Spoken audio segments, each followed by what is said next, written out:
Hello, everyone! As we commemorate July 4th, many take to a celebratory drink as part of the festivities.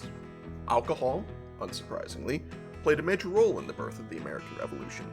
From the 1733 Molasses Act that encouraged widespread illicit trade in molasses to keep the rum stills flowing, to the role of the local tavern as the town center for the exchange of ideas and political motivations. Alcohol also played a pivotal role in whom was elected to political offices. To see this, we need to look no further than George Washington himself. Rum was a staple of the common man, who imbibed an average of 3.7 gallons per year in the late colonial era. Washington had set his sights on being elected to Virginia's House of Burgesses.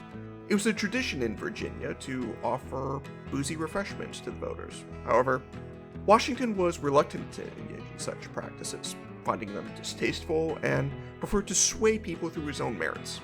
Sadly, this did not work out for him, receiving only 7% of the vote in his first campaign, and this would be the only election loss he would suffer in his political career going forward. When Washington ran again the following year, he took no chances.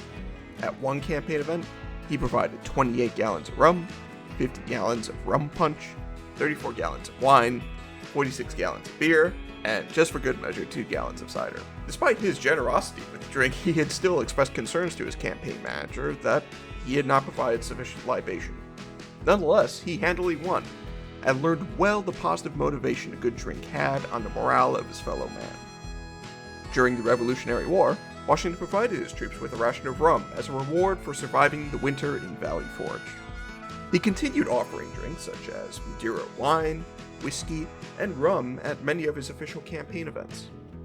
He even operated his own distillery at Mount Vernon after retiring from politics. Fitting to the celebration of the day, let's thumb through history and make Mary Washington's own recipe for rum punch that was likely imbibed by many prominent revolutionaries of the time. Her recipe is good for a few glasses, so why don't we just, in the spirit of George Washington himself, bump things up a notch and make ourselves a proper amount.